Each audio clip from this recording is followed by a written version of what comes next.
ओम नमः शिवाय गुरवे सच्चिदानन्दमूर्तये निष्प्रपञ्चाय शान्ताय निरालम्बाय तेजसे। हरिओम प्रभु जी। आज के इस प्रश्न परिषद में आप सबका स्वागत है।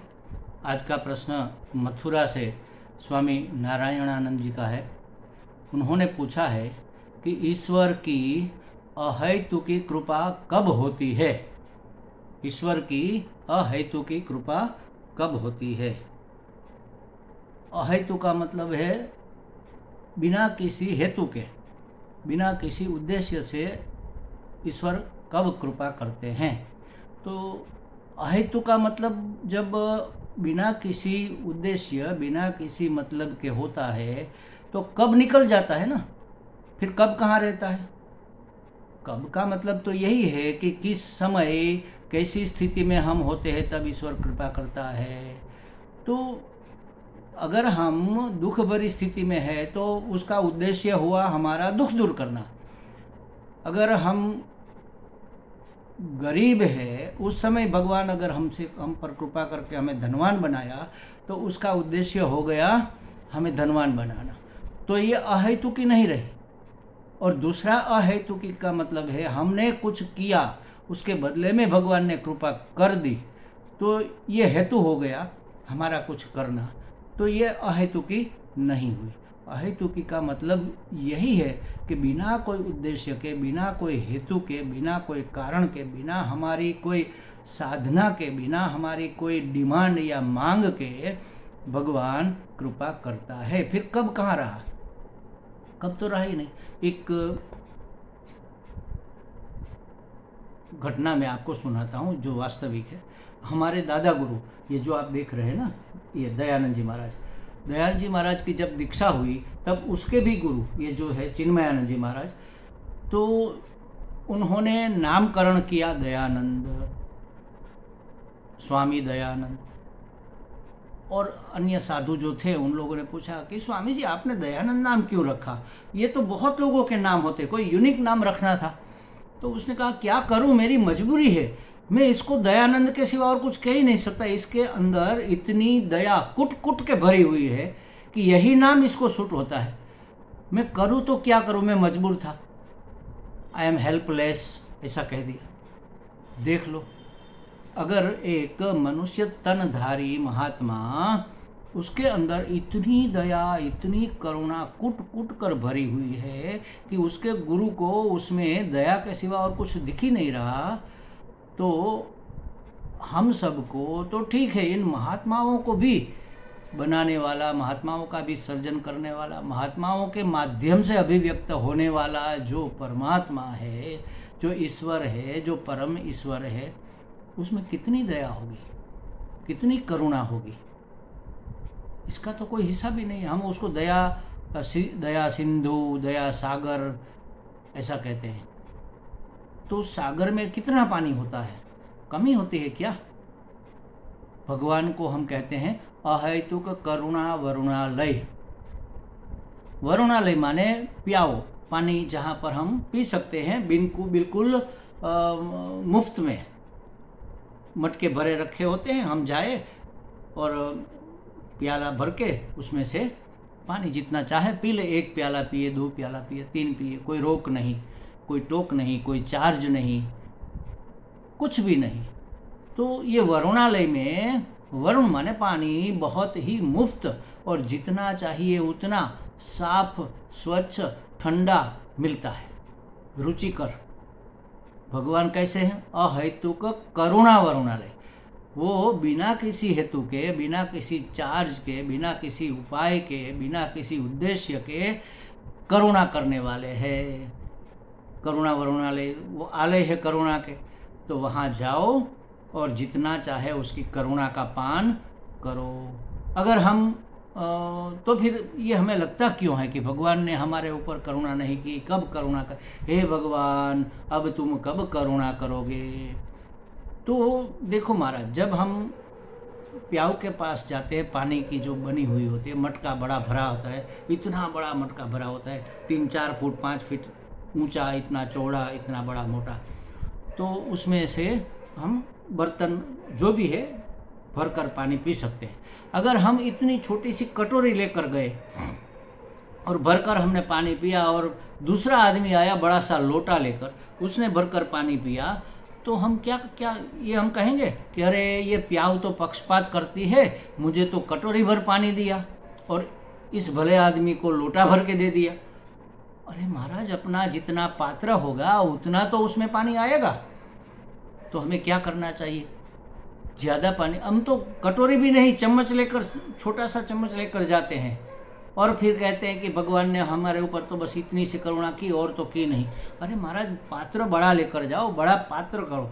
पात्र बड़ा करने का मतलब है हमारी अपनी पात्रता बढ़ाओ। अपनी पात्रता होगी तो ज़्यादा से ज़्यादा करुणा का हम ग्रहण कर सकेंगे, उसको प्राप्त कर सकेंगे। अच्छा, हमने पात्र तो बड़ा ले लिया, समझ लो कि बहुत बड़ा पात्र हमारे पास आ गया, या तो हमने पात्रता अर्जित कर ली, लेकिन फिर भी हम कोरे के कोरे हैं, करुणा की एक बूंद हमारे ऊपर नहीं गिरी। क्यों? अरे भगवान की करुणा तो 24 घंटे 365 दिन बरस ही रही है और अनराधार बरस रही है। थोड़ी बहुत नहीं, अनराधार भगवान की, जैसे बादल फटता है और पानी गिरता है ना, उतनी बरस रही है। लेकिन हम तो खड़े हैं, हमें तो पात्र लेकर एक बूंद भी पानी नहीं मिला। एक कहानी में कहता हूँ कि ऐसे बारिश का मौसम था, बिजली चली गई थी, 2 दिन से बिजली नहीं आई थी, तो घर के मटके में पानी ख़त्म हो गया, ऊपर की टैंक में भी पानी ख़त्म हो गया, यूज़ करते 2-3 दिन हो गए, बिजली है नहीं, अब पंप से पानी निकाले कैसे? आजकल तो बिजली वाले पंप हो गए। तो अब क्या करें? किचन में रसोई करनी है माता जी को, तो उसने अपनी एक बेटी को कहा कि ले बेटी, ये पतीला ले और बाहर बारिश में से पानी भरकर ला, बारिश में ऐसे रखना तो उसमें पानी भर जाएगा। उसने कहा ठीक है। गई वो, बहुत देर हो गई, माता ने पुकारा कि अरे क्या कर रही हो, आ जाओ अब। वो आ गई, देखा, दिया पतीला, एक बूंद पानी नहीं।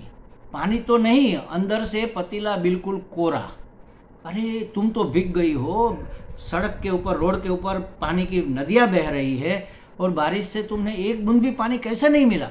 उसने कहा मैं तो, आपने कहा पतीला लेकर खड़ी हो जाओ बारिश में, तो मैं तो खड़ी हो गई, तो पानी तो नहीं मिला। अच्छा, कैसे खड़ी हुई? पतीला ऐसे उल्टा रखा था। उल्टा पतीला अगर होगा तो उसमें बारिश चाहे कितनी भी गिरे, पानी अंदर आएगा क्या? महाराज, उसको ऐसे सुलटाना पड़ेगा।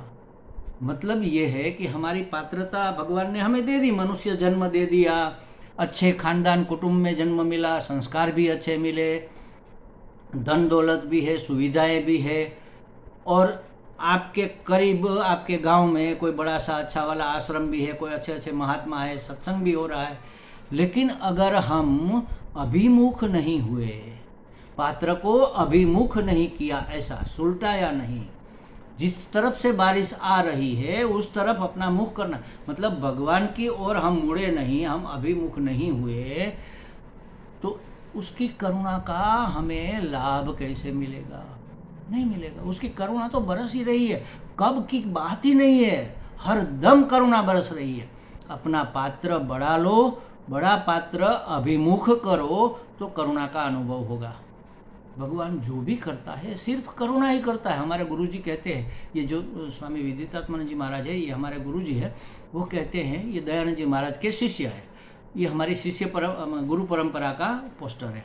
तो वो तो स्वामी जी महाराज तो कहते हैं, गुरु महाराज कहते हैं कि भगवान करुणा के सिवा कुछ कर ही नहीं सकता, उसको और कुछ आता ही नहीं, सिर्फ करुणा करना ही आता है। जो कुछ करता है करुणा को लेकर ही करता है, अच्छा हमें लगे चाहे बुरा लगे, हमारी समझ के अनुसार हमें लगे। उसकी करुणा करने की रीत बड़ी निराली है, बड़ी टेढ़ी रीत है, इसलिए हमें समझ में नहीं आता उसकी करुणा। भगवान ने स्वयं कहा है, शास्त्र में ये उल्लेख है कि जब मैं किसी के ऊपर करुणा करता हूँ ना, तो उसका सब कुछ छीन लेता हूँ। अरे महाराज, छीन लेना ये कोई करुणा हुई क्या? हमें लगता है कि छीन लेना करुणा नहीं है, लेकिन अगर हम इसके बारे में थोड़ा सोचे, थोड़ा समझे, थोड़ा शास्त्र पढ़े, थोड़ा गुरु का सत्संग करे, महात्माओं का सत्संग करे, तो पता चलेगा कि हमारी आसक्ति को छुड़ाने के लिए भगवान ये करुणा करते हैं। हम जब पढ़ते थे ना स्कूल में, हाई स्कूल में या कहीं, मुझे पक्का याद नहीं, हाई स्कूल में ही शायद, तो एक कहानी आती थी बरगद का पेड़ ऐसा। तो एक परिवार था, खानदान था, बड़े बड़े जवान 2 3 4 बेटे भी थे। छोटी सी जमीन रह गई, बिक गई सब।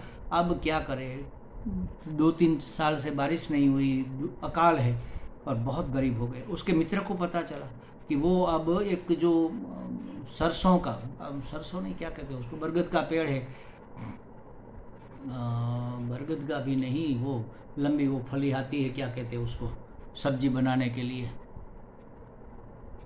हाँ मतलब जो भी है उसका, उसके फली, ये फल उतार कर बेच कर ये लोग गुजारा करते थे।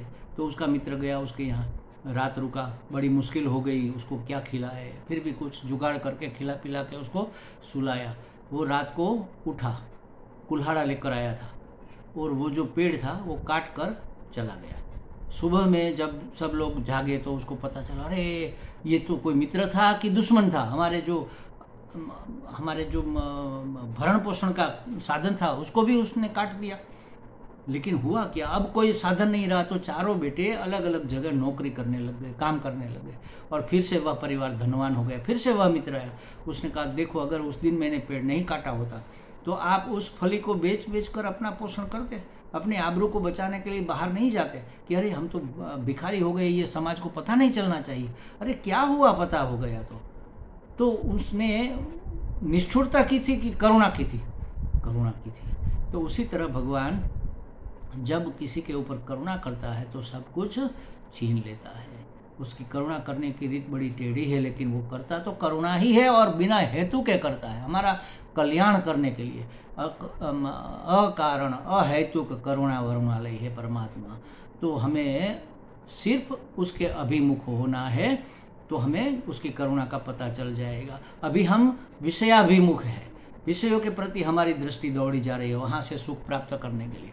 विषयाभिमुख है, जगत अभिमुख है, संसार अभिमुख है, प्रपंच अभिमुख है। ये जो पंच महाभूतों का बना हुआ प्रपंच है पूरा जगत, उसके अभिमुख है। लेकिन उसके पीछे जो परमात्मा यह वेश पहनकर हमारे सामने खेल कर रहा है वहाँ तक हमारी नज़र नहीं जाती। अस्थि भाति प्रिय में सच्चिदानंद तक हमारी दृष्टि ही नहीं जाती। तो उसके अभिमुख होने से, उसकी ओर दृष्टि करने से पता चलेगा कि जो भी हो रहा है हमारे ऊपर करुणा हो रही। अरे महाराज, अगर उसकी करुणा नहीं होती तो आज मैं बोल नहीं रहा होता, आज आप सुन नहीं रहे होते। एक एक क्षण इतना, क्या कहते हैं इसको, इतना जोखिमपूर्ण है। जिंदा रहना आज के युग में मनुष्य को मुश्किल है। इतने वायरस हमारे और आपके बीच में घूम रहे हैं यहाँ पर, एक वायरस भी लग जाए तो आदमी मर जाए। नहीं लगता, सबको नहीं लगता, भगवान की करुणा है। बाहर निकलना मुश्किल है महाराज, इतना आपाधापी व्हीकल की, आप स्कूटर लेकर निकले, पता नहीं कब आपका एक्सीडेंट हो जाए और आपका राम नाम सत्य हो जाए। लेकिन नहीं होता, आज तक नहीं हुआ, हम बचे हुए हैं, भगवान की करुणा है। पानी में इतने जर्म सिंते, इतने जंतु है कि अगर एक भी लग जाए हमें, हमारे शरीर में जाते हैं और बाहर निकल जाते हैं मल मूत्र के द्वारा, या तो पच जाते हैं ऐसे वायरस। अगर वह नहीं पचे, अगर वह बाहर नहीं निकले और हमें लग जाए तो कौन बच सकता है महाराज? अगर उसकी करुणा नहीं होती तो हम आज जो है वह होते ही नहीं। और जरा सोचो कि हमारे अंदर क्या पात्रता है, क्या क्वालिफिकेशन है जो हमें मिला है। ये जो मिला है हमारी क्वालिफिकेशन के पेरिटी में, हमारी पात्रता की सापेक्ष में हमें हजार हजार हजार गुना मिला है। कभी बैठकर सोचना आंखें बंद कर कि ये जो हमें सम्मान मिल रहा है, ये जो हमें सुविधाएं मिल रही है, ये जो हमें भोजन मिल रहा है, जैसा भी मिल रहा है, अच्छा भला जो भी भोजन मिल रहा है, सोने बैठने के लिए लोग हमें हरिओम कहते हैं, प्रणाम करते हैं, हमसे मिलकर खुश होते हैं, ये जो सब हमें सम्मान में जो भी मिला है उसके लिए क्या हम लायक है? अरे नहीं महाराज, हमारी लायकात से हजार हजार हजार गुना मिला है, उसने दिया है, करुणा करके दिया है। इससे बड़ी करुणा क्या होगी? एक एक क्षण वो हमारी संभाल रखता है। इससे बड़ी करुणा क्या होगी? वह तो करुणा ही कर सकता है और उसको कुछ आता जाता है नहीं, सिर्फ करुणा करता है। जो भी करता है करुणावश होकर करता है। ये जो हमारे दादा गुरु है ना, वो कहते हैं कि हमें भी उसकी तरह बनना चाहिए। हम अभी कंज्यूमर है, अभी हम कस्टमर है। कस्टमर मतलब हमें चाहिए चाहिए चाहिए, उससे हमें कंज्यूमर बनना है। दे दो। कोई आदमी अगर हमें बताए कि आज आपको आपके जो सीएम है उसका पीए मिलने आने वाला है, अगर कोई मुझे बताए तो मैं क्या सोचूंगा कि अरे सीएम का पीए मिलने वाला है, तो उसके साथ तो जरा ठीक से पहचान बना लेनी चाहिए, दोस्ती बना ले, कभी काम आएगा, वो हमारे कभी काम आएगा, ऐसा हम सोचते हैं। जब भी किसी को मिलते हैं, जब भी किसी वस्तु, व्यक्ति, पदार्थ, परिस्थिति को हम चाहते हैं या मिलते हैं, तो हम ये चाहते हैं कि ये हमारे लिए कभी काम आएगा। ये जो महात्मा बैठे हैं ना, हमारे दादा गुरु, वो क्या सोचते थे? जब भी किसी से मिलते तब यही सोचते कि मैं इसको कैसे काम आऊं, मैं इसको कैसे मदद रूप हो जाऊं। देखो महाराज, भगवान अगर एक महात्मा ऐसा सोच सकता है, उसके माध्यम से परमात्मा ही तो सोचता है ना। तो परमात्मा जो भी करता है सिर्फ और सिर्फ करुणा ही करता है, इसके सिवा और कुछ आता जाता है नहीं। अब जो भी है उसकी करुणा का परिणाम है। हमें जो भी मिला है, देखो महाराज, हमारे कर्मों का फल, बहुत पाप कर्म हमने किए हैं समझ लो, और उसका बड़ा भयानक फल आने वाला है।